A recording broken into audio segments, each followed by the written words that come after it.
우리 중학교 1학년 학생들에게 제가 한 30분, 한 20분 전에 인공지능과 동물과 인간의 차이에 대해서 좀 생각을 해달라라고 얘기를 했어요.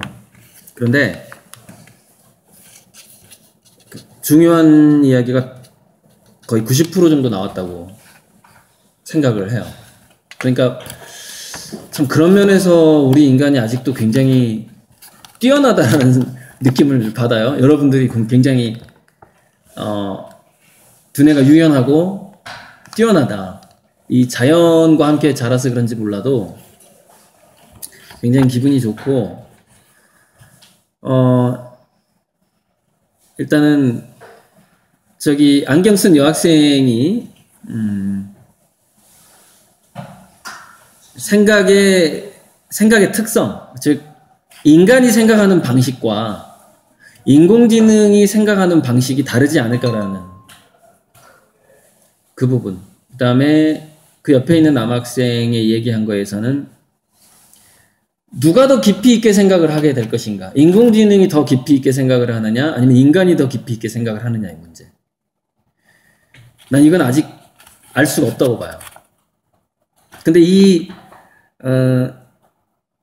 인간이 더 깊이 생각할 수 있는가? 그 다음에 인간의 생각의 방식이 인공지능과는 차별화되지 않을까? 똑같이 이성적으로 발달하긴 하지만 이 부분이 우리 여기 굉장히 그 남성적으로 생긴 남성 호르몬이 상당히 많을 것 같은 학생이 번식에 대해서 얘기를 했는데 번식 문제 연관이 된다고 봐요. 무슨 얘기냐면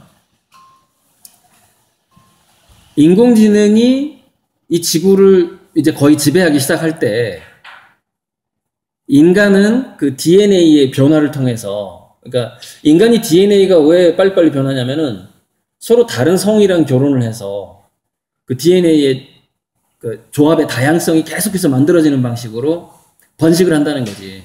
그래서 인간은 좀 기본적으로 동물도 마찬가지인데 자기랑 출신지가 다르다거나 또는 다르게 이국적으로 생겼다거나 그런 이성을 더 좋아합니다. 그래서 우리 동양인들은 왠지 그 매력적인 혼혈아라든가 또는 백인 금발의 미녀를 볼 때 이렇게 더 한 번 더 빨리 사귀어보고 싶다라는 느낌이 나는. 근데 이런 경향이 고양이, 개 뭐 다 마찬가지예요. 그러니까 본능적으로 우리는 DNA의 다양성을 원하는 본능이 DNA가 이제 잠재되어 있다 이렇게 볼 수가 있는데 그렇게 우리가 번식의 방식이 인공지능이 복제하는 방식하고 인간이 번식하는 방식이 다르다는 점에서 어쩌면 인간은 계속해서 인공지능과 다른 특성과 다른 깊이 어떤 차원이 다른 생각을 하는 두뇌로 계속 바꿔나가지 않을까라는 생각이 드는 거예요. 여러분들의 질문을 조합을 해보면 그래서 저는 이제 그런 것도 주장하기도 하거든요. 어쩌면 우리 인간에게 잠재되어 있는 초능력이 다시 되살아날 수도 있다라고 보는 거예요. DNA에 잠재되어 있는. 지금 우리 DNA 연구가 많이 돼 있는데 인간의 DNA 연구 중에서 아직 연구가 안 된 게 95% 이상이에요. 우리 DNA가 어떤 역할을 하는지가 연구가 안 된 게 더 많다고요. 구체적으로. 그래서 앞으로 인공지능이 발달하면 발달할수록 인간들이 그거를 방어하기 위해서 우리 DNA를 굉장히 혁신적으로 스스로 생물학적인 변화를 주지 않을까. 그럼 그 DNA 변화가 다시 두뇌의 변화를 가져오지 않을까라는 생각이 들고 지켜봐야 되겠죠. 그 다음에 이제 그 감정의 문제를 얘기했는데 이런 거죠. 인공지능은 감정이 없고 인간은 감정이 있다. 근데 그게 좀 맞는 말인 게 뭐냐면 감정을 지배하는 물질이 있기 때문에 우리 인간의 감정이 생기거든요. 그러니까 우리가 술을 마신다거나 무슨 마약을 먹는다거나 뭔가 특수한 호르몬을 맞으면 인간의 감정이 변해버려요. 그러니까 우리 몸에 감정 물질이 바뀌면 우리 감정이 바뀌는 거지. 그런데 인공지능은 전기하고 센서로 움직이기 때문에 그다음에 모터 이런 걸로 움직이기 때문에 인공지능 로봇은 감정 물질이 없어요. 인공지능의 두뇌에는. 호르몬과 신경 전달 물질이 없어. 그래서 인공지능은 어떻게 되냐면은 감정이 있는 것처럼 행동하는 계산 컴퓨터인 거죠. 근데 인공지능이 우리가 심리 상담을 지금 한다 그랬잖아요. 당신의 아픔을 전 충분히 이해해요. 이렇게 말한단 말이야, 인공지능이. 근데 그 아픔을 진짜 이해하는 게 아니라 인공지능은 인간이 느낄 수 있는 아픔의 종류를 수천 가지를 알고 있는 거야. 우리 인간은 자기가 경험해보지 못한 아픔에 대해서는 잘 몰라요. 자기가 경험해본 아픔에 대해서만 잘 전문가라고, 인간은. 근데 인간은 수십억 인간이 또는 역사상에 있는 수백억의 인간이 겪었던 아픔을 다 공부했다고, 인공지능은. 그러니까 그 어떤 사람이 자기의 괴로움을 토로해도 얘는 상담이 다 가능한 거야. 수백억의 그 인간의 아픔을 다 알고 있으니까. 아픔의 감정의 그 어떤 색깔을 다 알고 있다는 거지, 인공지능이. 그러니까 인공지능이 심리 상담을 더 잘할 수밖에 없지. 그래서 그걸 인공감정이라고 그래, 인공감정. 그래서 우리 인간의 감정 중에서 기능적인 감정, 예를 들어서 누군가를 위로해주고 즐겁게 해주고 하는 어떤 그런 기능적인 감정은 거기까지 인공지능이 이제 필연적으로 들어올 수밖에 없는 거지. 그래서 싸이 로봇이 나올 가능성도 많아. 싸이를 복제한 로봇이 나올 거라고. 머지않아서. 굉장히 공연을 잘하는 거지. 근데 목소리를 싸이인데 갑자기 뭐 비처럼 변신을 해가지고 춤을 춘다거나 이렇게 굉장히 인간들하고 노는 데 있어서 너무나 즐겁게 잘 노는 로봇까지도 분명히 나올 거라고. 근데 좀 오래 걸려. 로봇이 그렇게까지 진화하려면 내 생각에는 한 60년? 70년 걸릴 것 같아. 그러니까 자 60년, 70년을 왜 여러분들한테 얘기하죠? 여러분들이 활동해야 될 기간이 60년, 70년이기 때문에 왕성하게. 그래서 우리가 인공지능 로봇의 미래를 보면서 뭐 인공 감정에 대해서 생각을 해봐야 되고 같이 놀아주는 로봇에 대해서도 생각을 해봐요. 전투 로봇, 뭐 의사 로봇 다 떠나서 노는 것까지 로봇이 들어오게 될 것까지 생각을 해봐야 되지만 그 순서를 잘 생각해 볼 필요가 있어. 어떤 로봇이 먼저 도입될 것인가의 문제. 지금 가장 먼저 도입되고 있는 게 의사 로봇, 전투 로봇, 요리 로봇, 그 다음에 운송 로봇, 서비스 로봇 이런 거예요. 서비스 로봇은 이제 간호사 로봇 같은 거 이렇게.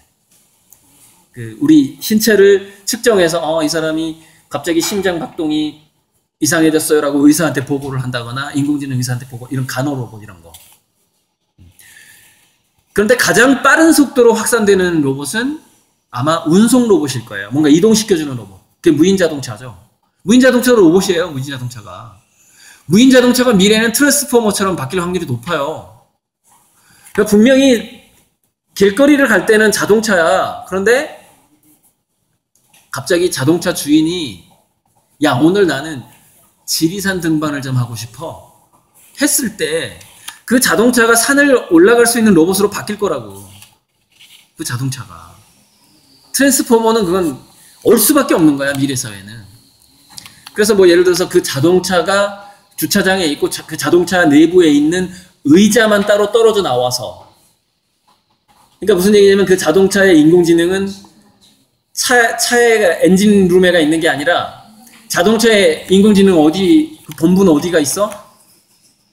어디에 있는 게 가장 좋을까? 인간의 두뇌 바로 뒤에 있는 이거 이제 그 베개 있지, 베개. 그 카시트에. 거기에 있을 가능성이 아주 높다는 거야. 왜냐면은 그게 분리가 돼야 된다고. 그러니까 무인 자동차가 있고 무인 자동차 안에 정말 인공지능 로봇은 뭐야? 그 의자가 로봇이 될 가능성이 굉장히 높은 거지. 왜? 같이 등산도 갈 수 있거든. 그렇게 되면. 분리돼가지고 내 친구처럼. 트랜스포머의 세상은 반드시 이제 오는데 어쨌건 여러분들이 생각을 해야 될 부분은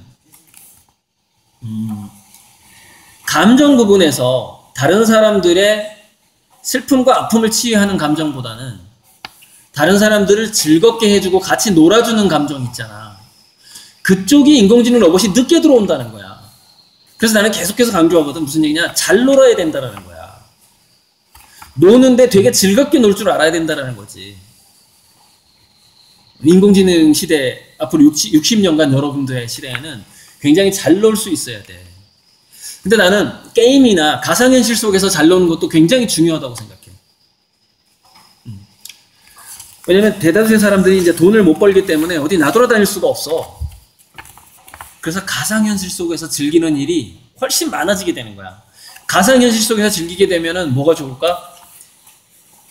집에서 최소한의 굶어 죽지 않을 정도의 식량을 먹은 다음에 차 타고 어디 안 나가도 되잖아. 집안에서 몸을 움직이면서, 그러니까 미래의 가상현실은 어떻게 되죠? 그 트레드밀이라고 그래가지고 우리가 런닝머신처럼 지나가는 거 있죠? 이렇게 지나가는 거. 근데 미래의 트레드밀은 런닝머신이 아니겠죠? 어떤 형태가 될까요? 이런 형태가 되지.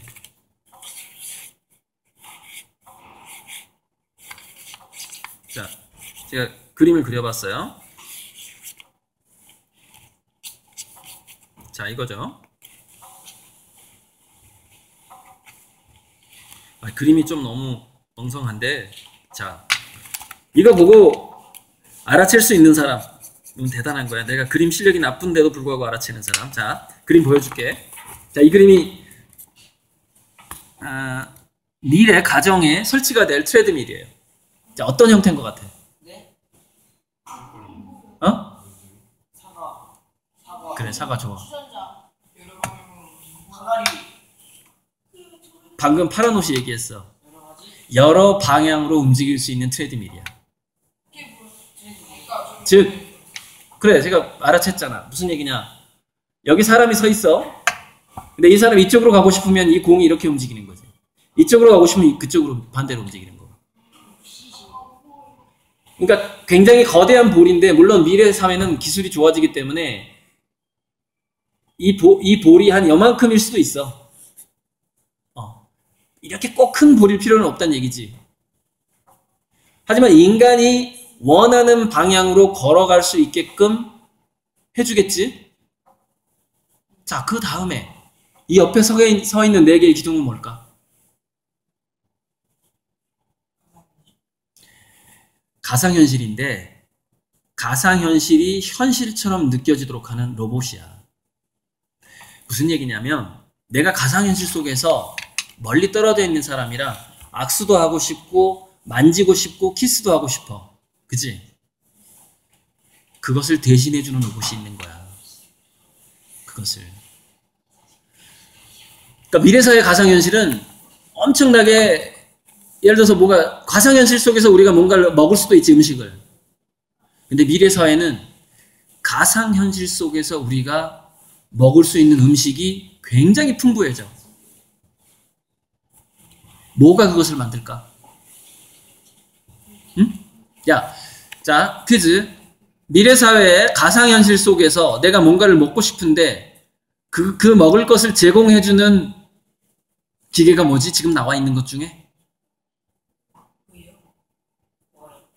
3으로 시작하는 거? 그게 뭐지?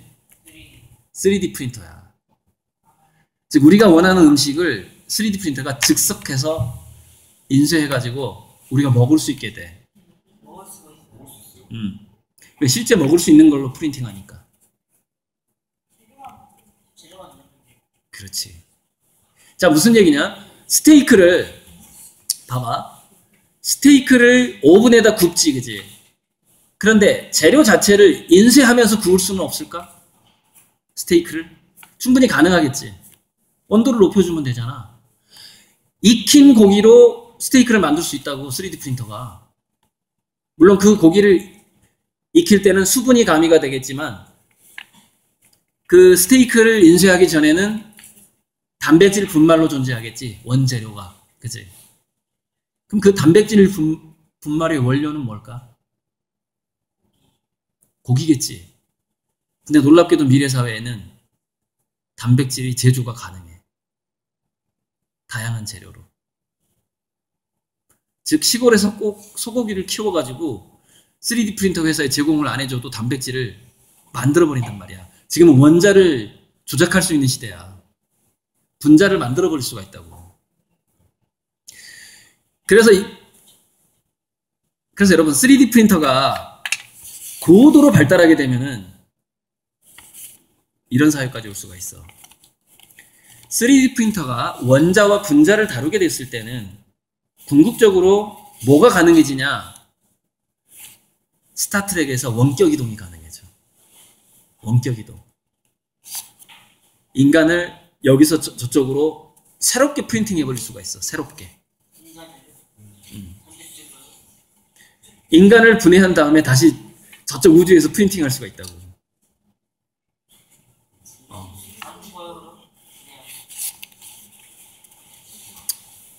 안 죽는 걸로 나오지. 안 죽는 걸로. 거기에 대한 아주 고전적인 영화가 플라이라는 영화인데, 파리. 아무튼 여러분 SF 영화를 시골에 살면서도 있잖아. SF 영화를 좀 자주 봐야 돼. 그래야지 이 음봉에서 여러분들이 할 수 있는 재밌는 일들이, 재밌게 즐기면서도 돈 벌 수 있는 일들이 많아져. 당분간 여러분들은 음식물을 3D 프린터가 음식물을 인쇄하는 그 원료를 공급을 해줘야 될 거야. 왜냐면은 3D 프린터가 단백질까지 조합하려면은 엄청나게 고도의 기술이 필요하고, 그것은 당장에 나오지는 않아. 음식을 생산해서 공급을 해줘야지, 원료를. 그러면 그 3D 프린터 식당이나 그 로봇들은 그 원재료를 받아가지고 가공해서 음식물을 프린팅을 하겠지. 피자도 프린팅하고, 다 이렇게 할 수가 있는 거지. 잠깐만, 우리 다 얘기했나? 그래서 번식 방식, 감정의 문제, 그래서 감정의 문제에 있어서는 인간들의 즐거운 감정이나 쾌락, 그 다음에 예를 들어서 우리가 예전에 그 영화에 보면은, 몰디브에 가서 모히또 한잔 해야지, 그거 있잖아. 개그 프로에 나오는 거, 모히또에 가서 몰디브 한잔 해야지, 이거 있잖아. 그게 가상현실로 가능한 시대가 온단 말이야. 진짜 갈 수가 있다고, 가상현실로. 가서 정확하게 같은 맛을 맛볼 수가 있어, 이제. 미래에는. 아무튼 그런 부분들. 근데 그래서 어떻게 하면 인간들이 즐겁게 놀 수 있는가의 감정 부분에서는 그게 굉장히 중요하다. 감정 물질이 있어야지 인간은 감정을 가질 수 있다라는 부분. 미래에 로봇이, 인공지능 로봇이, 생화학적인 로봇이 만들어질 가능성도 있어. 그러니까 무슨 얘기냐면, 로봇이 인공감정인데, 당분간은 인공감정인데, 100년 후에는 로봇이 진짜 감정을 가지게 될지도 모르는데, 그때쯤에는 은하철도 999에서 나오는 것처럼 인간하고 인공지능 로봇이 합체가 될 가능성도 많아. 합체. 두뇌를 바꿔 낄 수가 있는 거지. 심장 바꿔 끼고 막 이렇게 하면서. 나노 로봇이 우리의 혈관을 늙지 않게 해주고. 그 사회를 한번 우리가 100년 후의 사회를 한번 지켜보자. 100년 동안 더 살면서 말이야. 건강을 유지하면서 2050년이 되면 영원히 살 수 있는 그 의료 기술이 나온다고 하거든. 2050년에.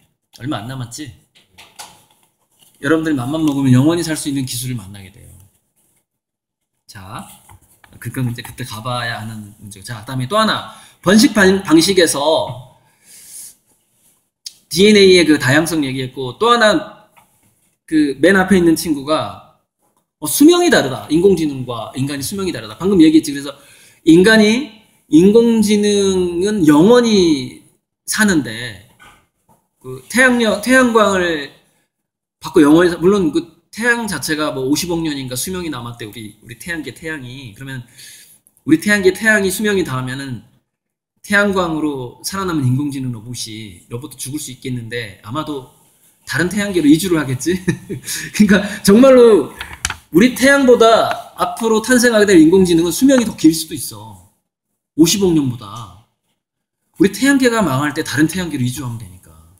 놀라운 거지. 정말 영원한 거야. 그러나 우리 개인적인 인간들은 수명이 짧다고.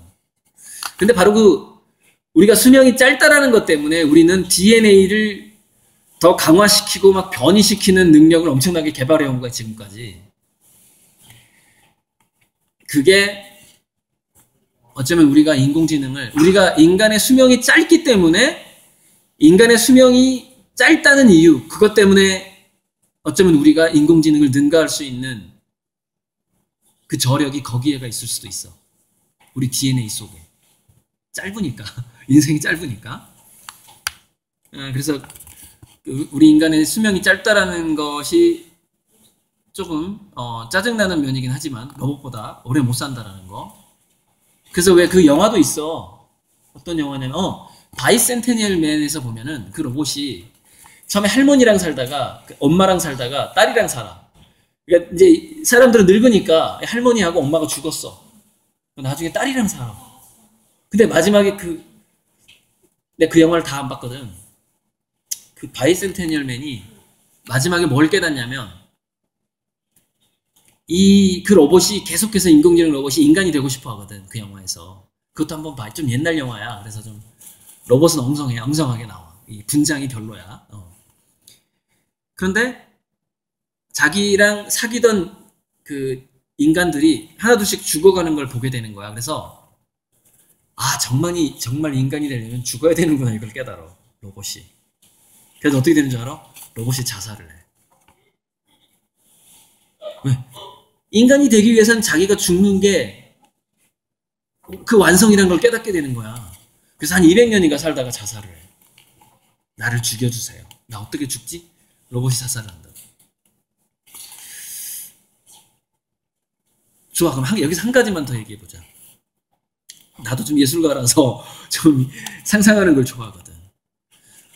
한 200년쯤 후에 인공지능 로봇이 자살을 했을 때 그 인공지능 로봇을 천국을 갈까 지옥을 갈까? 응? 무슨 얘기냐면 그 로봇은 영혼이 있을까 없을까의 문제야. 단정할 수 있어? 있어요. 난 있을 거라고 봐. 저도 있을 거라고. 이건 뭐 증명할 수도 없고 어차피 가설이야. 나중에 한번 두고 보자고. 과연 로봇에게 영혼이 생기는지 안 생기는지. 오래 살아야 돼. 알았지? 오래 살면서 운복 땅에서 미생물을 연구하고 농사만 짓고 살아도 돼.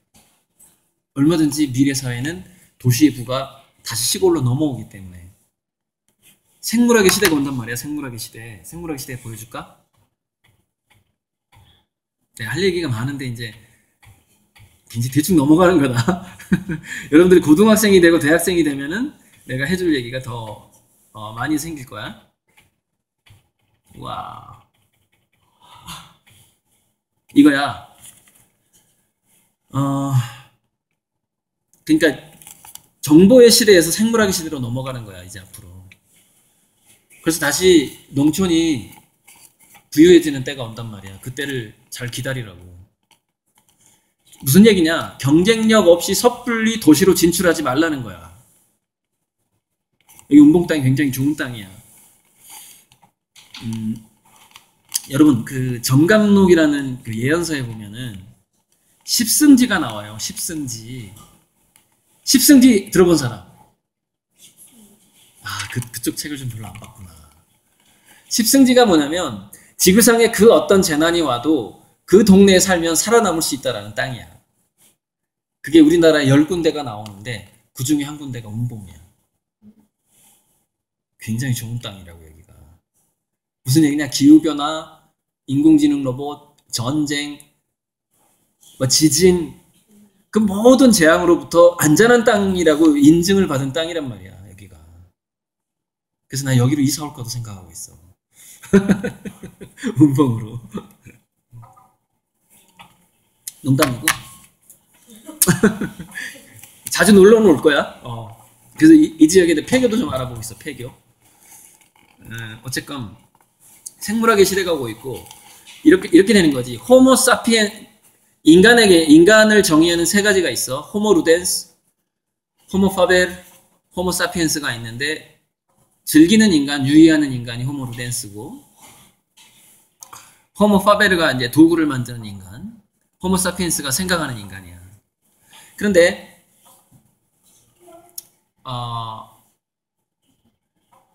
호모사피엔스 시대가 끝나고 앞으로 오는 시대는 예를 들자면 이런 거야. 내가 하나 말을 한번 지어봤는데 호모 루베르, 즉 호모 루덴스하고 호모 파베르가 결합된 인간이 가장 많아질 것 같아, 이 지구상에. 무슨 얘기냐면 내가 물건을 팔려고 뭔가를 도구를 만드는 게 아니라 우리가 생활을 하면서 생활 도구를 스스로 DIY라고 그러지, do it yourself. DIY 하는 것 자체를 그 공예 활동을 뭔가 수공예 활동을 유희로서 즐기는 거지. 그러니까 그게 호모 루베르지, 호모 루베르. 호모 루덴스 플러스 호모 파베르인데 호모 파덴스일 수도 있어. 조합을 어떻게 할지도 모르겠어. 아무튼 호모 파덴스거나 호모 루베르거나 둘 중에 하나겠지. 그래서 난 여러분들한테 좀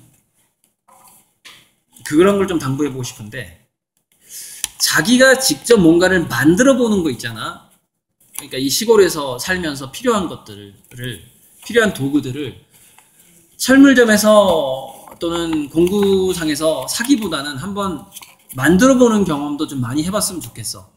여기서 이제 여러분들이 살 거라면.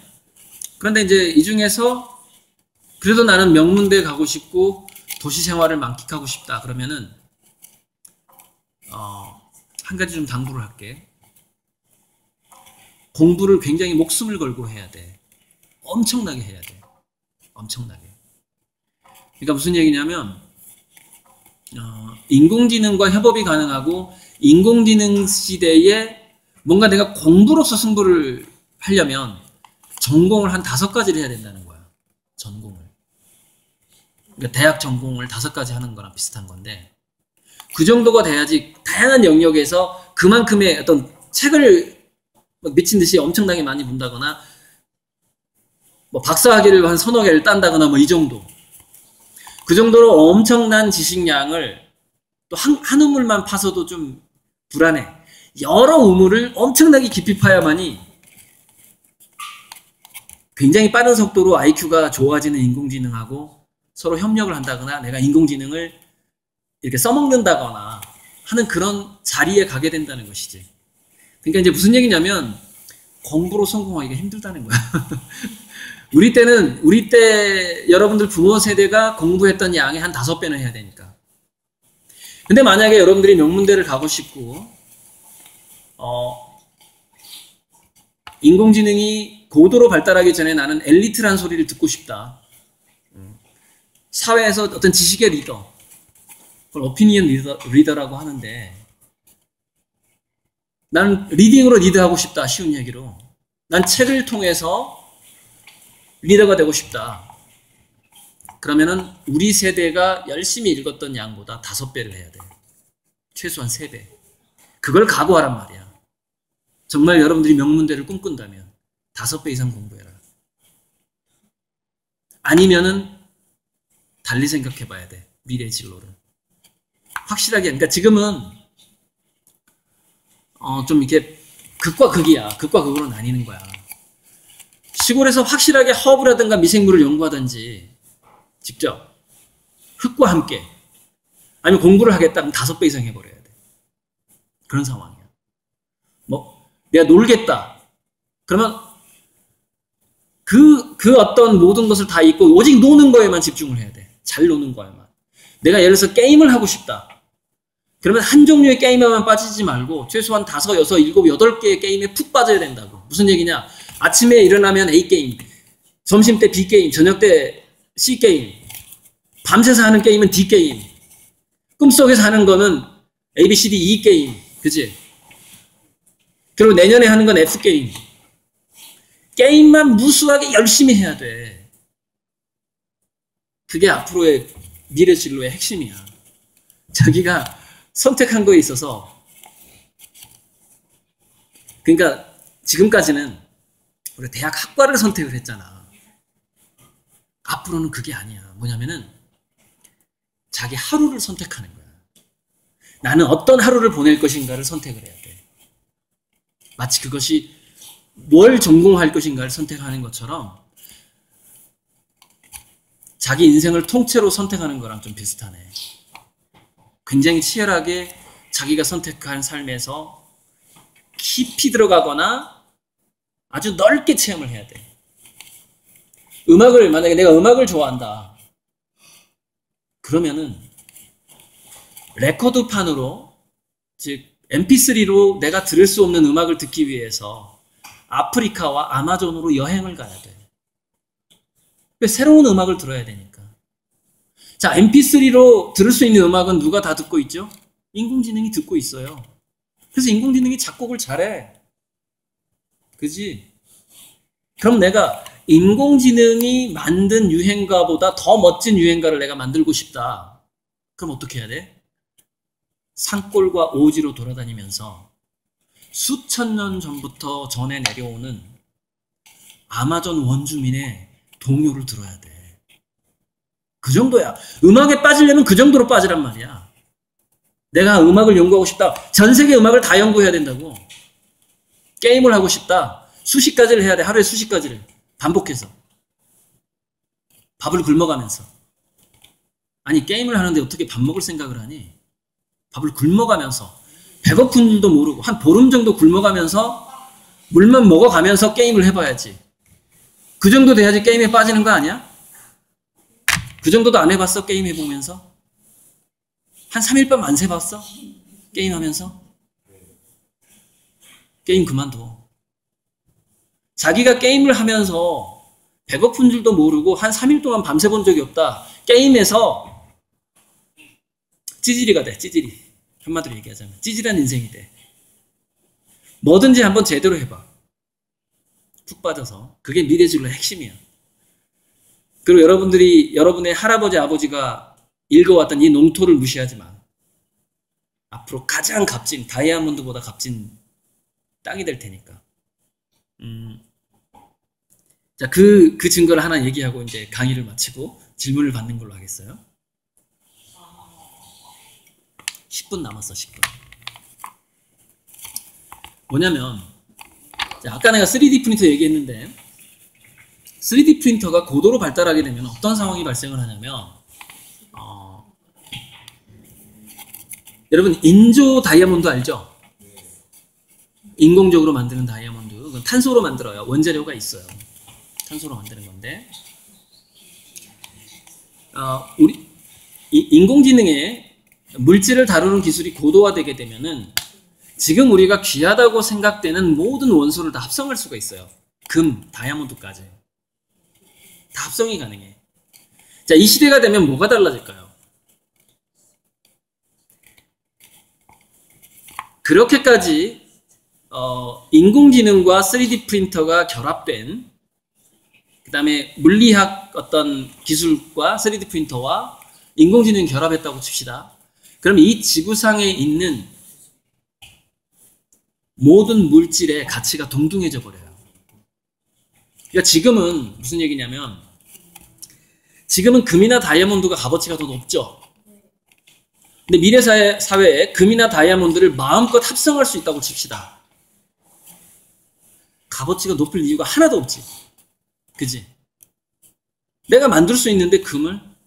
그럼 어떻게 되냐면은 금이라는 것이 지금은 달러하고 교환을 할 수 있고 돈하고 교환할 수 있는 그걸 기축통화라고 하는데, 기축통화의 가치를 가지고 있고 전쟁이 났을 때도 사람들은 금을 가지고 피난을 간다고. 땅속에 묻거나. 그 시대가 끝나버려. 무슨 얘기냐면 이 지구상에는 더 귀한 물질이 있거나 덜 귀한 물질이 없는 세상이 와버려. 그게 앞으로의 기술 발전의 세상이야. 자, 그렇게 됐을 때, 더 귀한 물질이 사라졌을 때, 우리 인간의 육체가 그다지 크게 변하지 않고 100년 내에 지구상에서 더 귀한 물질이 사라졌어. 그럼 상대적으로 가장 귀한 물질이 뭐가 되는 줄 알아? 맛있는 음식이 되는 거야.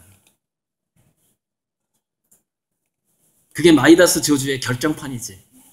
즉, 마이다스가 금을 위해서 막 내가 만지는 것마다 금이 되게 해달라고 했거든. 그래서 사람들이 그래 금이 돈이 된다는 거야. 막 주식 투자를 하고 막 했어. 근데 어느 순간 기술이 발전하다 보니까 모든 값어치 있는 것이 합성이 가능한 시대가 딱 온 거야. 그럼 그때는 물질 중에서 가장 값어치 있는 것은 우리가 먹을 수 있는 게 돼버려.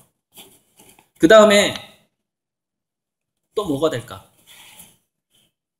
자, 기술 발전이 고도화가 된 시대에 물질 간의 값어치가 평등화가 되고, 그러면 반면에 우리가 무시해왔던 사란톨의 우리가 씹을 수 있는 사란톨의 가치가 상대적으로 굉장히 귀해지는데, 또 하나 귀해지는 게 있단 말이야.